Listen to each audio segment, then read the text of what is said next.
today we have a very wonderful person with us. I met him 11 years back, and that time we had a talk, and that was very interesting, and he started to sharing our views about the development. He is very great inspirer, a social worker. He has been contributing for Pokhara and this Nepalese society to eliminate the child labor, and then for the child protection and total human development, I should say. So he's very much impressive person. I'm very much influenced by him.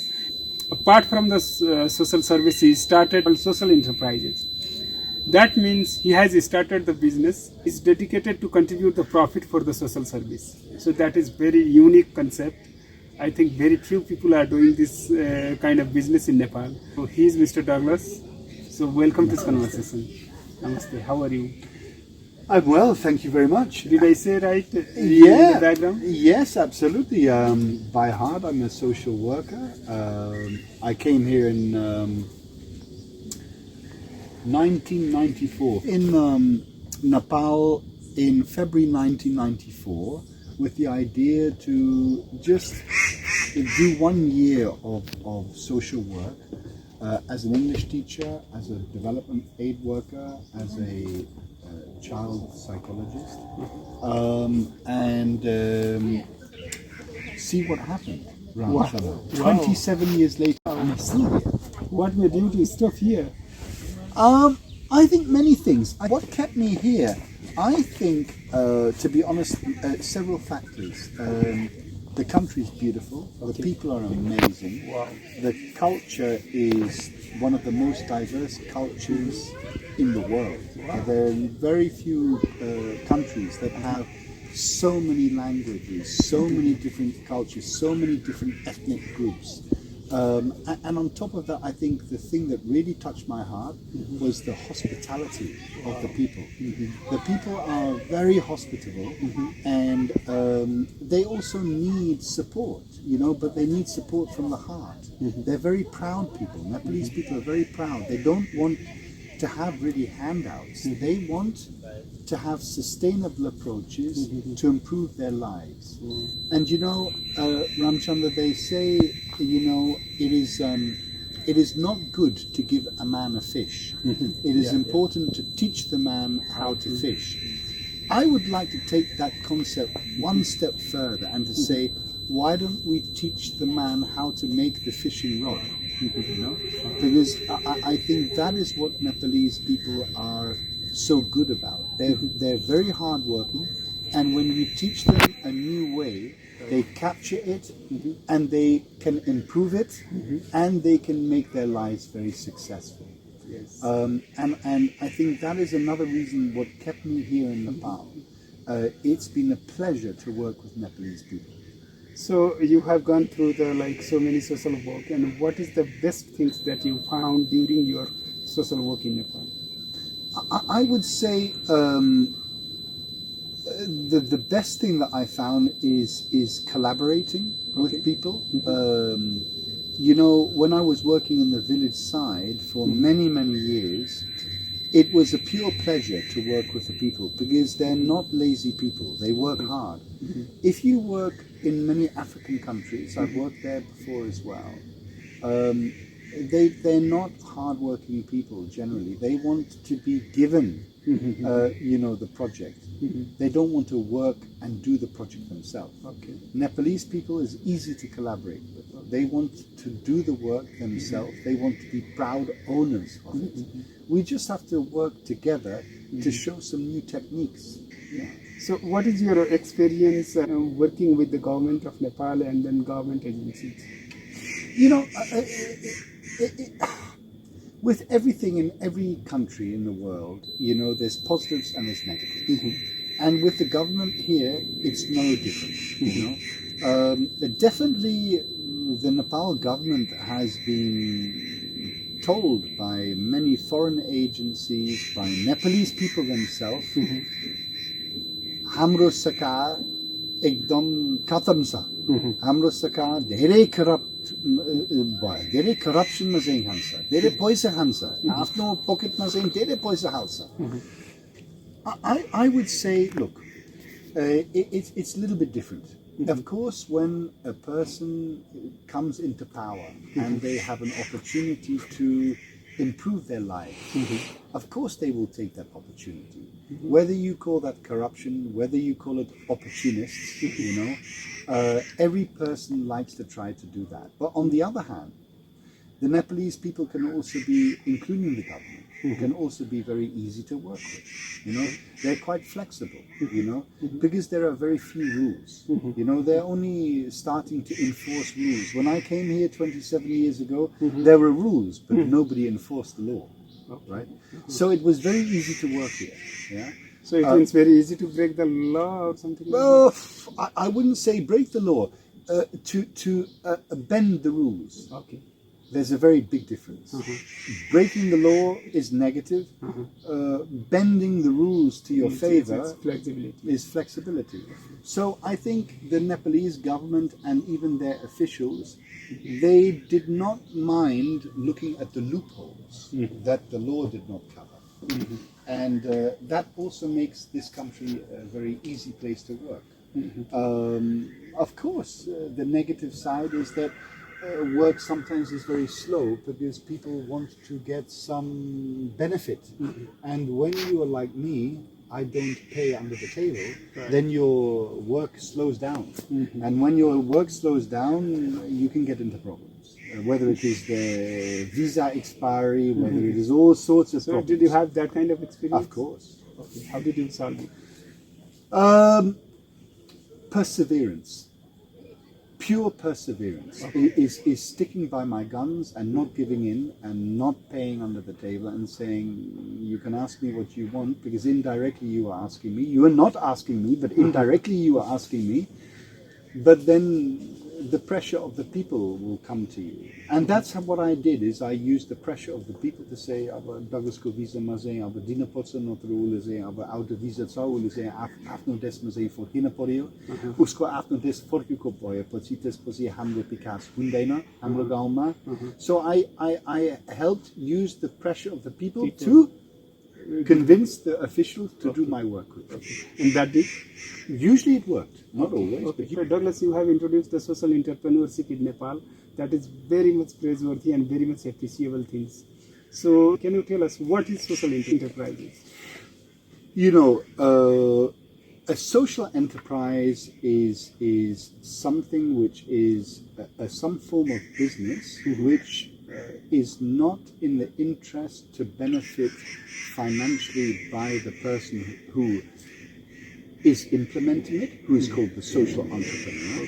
So me as a social entrepreneur, having a social enterprise like this pavilions, lake view, the point is that the profits do not go to my own pocket, but the profits must go to support the development of my social programs. Let's call it the sustainability of my social programs. You see, Ramchandra, in Nepali, they have a beautiful Buddhist culture, a beautiful Hindu culture, even they accept, the Muslim culture, they accept the Christian culture. But we can say that the predominant religions are Hindus and Buddhism. And see, one Buddhist philosophy is very beautiful. They believe that you can't take things with you to your afterlife. Right. Yeah. Hami bansani, aba hami nange aunsa, hami nange jansa, hami चाहिँ के बोकेर लिएर जाने त सक्दैन. बरु अहिले चाहिँ इस जीवनमा हामीले के गरौँला, केमा चाहिँ अलिकति smile. Let's put a smile on people's faces. Let's give something back. Right. And so my social entrepreneurship, it comes on a very simple basis, which is a philosophy which is beautiful, which is called www.giveback. It's not the World Wide Web. It's it stands for the 3 W's, in which any man, woman, company, rich or poor, individual or company, can give back anywhere in the world through your wisdom, through your work, and through your wealth. The 3 ways that any person can give back. So If we can do that, and we can use this as a psychology, as a strategy, as a philosophy, and if every company, if every individual can give back, in some way, they will become number one, not only a better person, because don't forget, the more you give back, the more you get back, right? The more you take, the more that gets taken away from you. So I strongly believe that being a social entrepreneur by heart is about using the strengths that I have to make profits from, example, this hotel, and give the profits back to sustain the social work that I've been doing. Because if I can do that, then I really believe that every corporate social responsible person can do that. Means every company in Nepal, every company in the world, if they were to give a little bit more back, rather than putting it in their own pocket, because they can't take it with them, then nobody would actually face poverty in the world.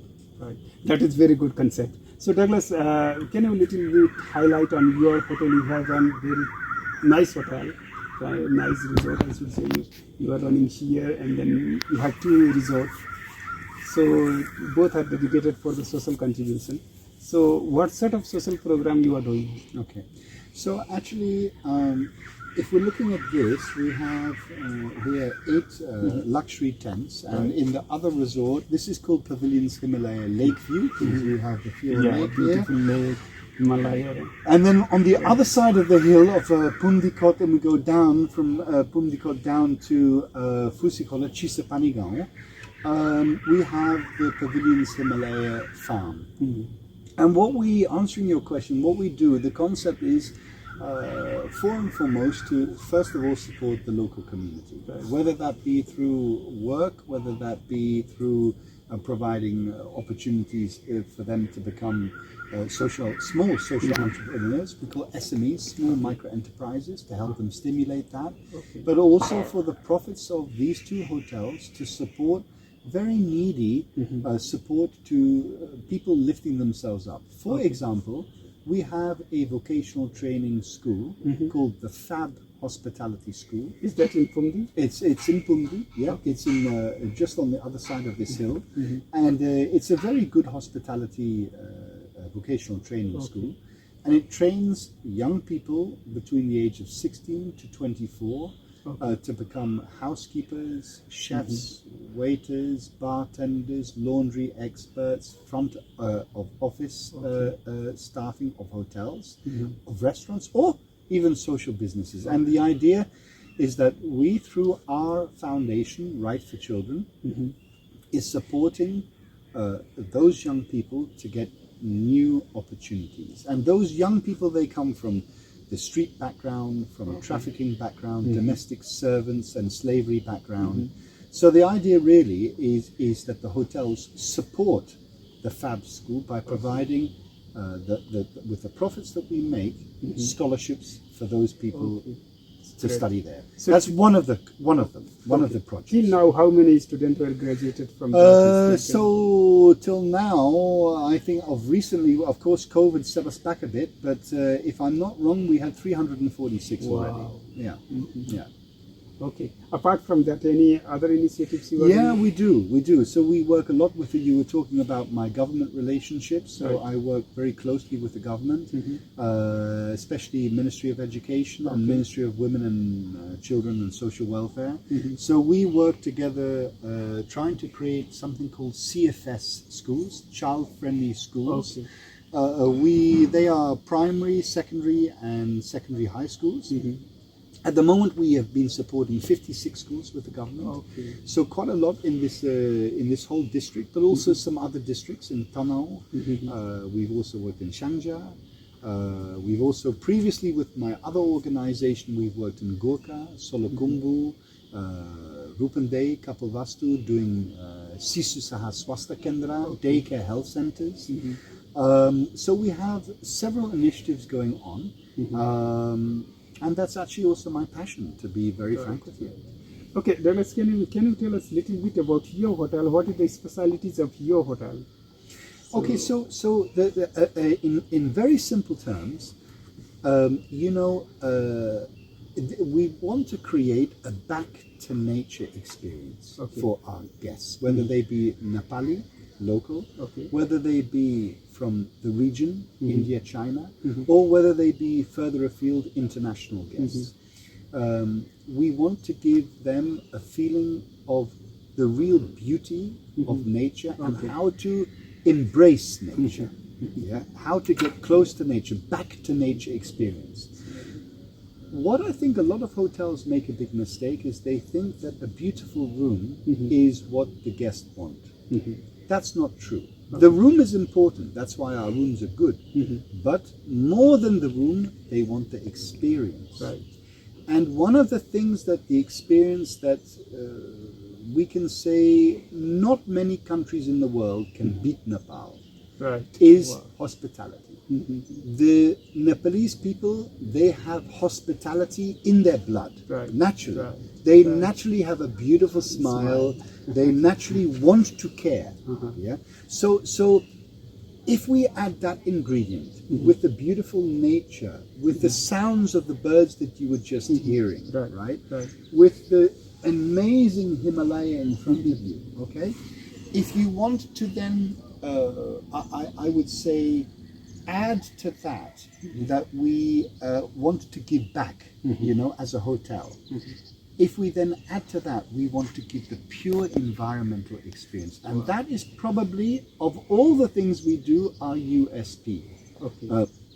Our unique selling proposition, our unique selling point is the environment. Basically, all our resort at the farm and here, we are totally off the grid. We are totally without plastic. We are trying to have zero footprint on the nature and the environment. So this is important. So you don't use any plastic? Not at all. Okay. No plastic bottles, no plastic wrapping, no plastic chopper, no plastic nothing. No plastic bags. We don't allow plastic in the resort. If you bring plastic yourself, you have to take it away with you as the guest. We harvest our own water from the roofs, from the gutters. We collect the water, we purify the water, then we use this water in our showers, in our basins, in our baths, and then this water goes into a recycling grey water plant. Oh, you have that recycle plant within hotel? Within the hotel. And so the grey water is reused and is used for the flushing of the bathrooms of the toilets. And this dirty water is called black water. This black water goes to the biogas, and we create our own biogas with also the animals like our chickens, our goats, our buffalo. And then this black water, plus from the human waste, as well as the manure from the animals, this creates our biogas. And this goes back up to the kitchen. We then cook the vegetables we grow in the farm on our own gas. So it's a complete cycle. So we do this with a very important message to all of the other operators is please, it is not sustainable for us to take everything from the very environment that we are trying to earn our money, our living from, and then pollute it, because then we will destroy it. It will not be sustainable. So, and this is a model for the other hotels to copy. Wow. So you are claiming that you are making the profit without disturbing to the nature. Exactly. Wow. Exactly. So it's a great example for the sustainable development. And it is, and I really sincerely hope that not only can we proudly say that this is the only product of its kind in Nepal. That is 100% sure, but it is most probably the only product of its kind that can purely sustainably live off the grid with nothing needed from outside in the whole of South Asia. Now, we want all of the operators in Nepal to copy this. We're not these people that are trying to protect our unique selling point. No. You copy this to protect the environment and to sustain the tourism sector. Do you think that the sustainable development is high priority of the government of Nepal and entire world community? Well, do you think that government of Nepal authorities are familiar with your concept? I don't think they are. Okay, some of the officers want to push about this concept. They do. Okay. And I think the Nepal Tourism Board needs to push this as well, because Nepal has got a huge amount of possibilities, right. And this is one of the unique selling points. If the Nepal Tourism Board focus on quality tourism, sustainable ecotourism, rather than quantity tourism, which does not leave anything behind for the Nepalese people to gain from. Over 100 people coming who spend $10 a day is not going to benefit Nepal. So we need to change the concept. We need to change the thinking and the philosophy. So we need the quality expenditure or something like in the tourism sector, right? Yeah, we as we call it, we need to push luxury ecotourism. Okay, luxury ecotourism. Okay. So it's a great talking with you, Douglas. Thank you very much. And thank you very much. Giving this all insight and sharing this all insight with us. No, it's a pleasure, and I hope that through this we can make this promotion. And anybody, my request to all of the listeners and viewers is that, look, please use us as an example. We would love to help you improve your sustainable practices within your own hotels. Use me as a source of information. It is not my copyright, it is the environment's copyright. So it's important that we all do. Thank you.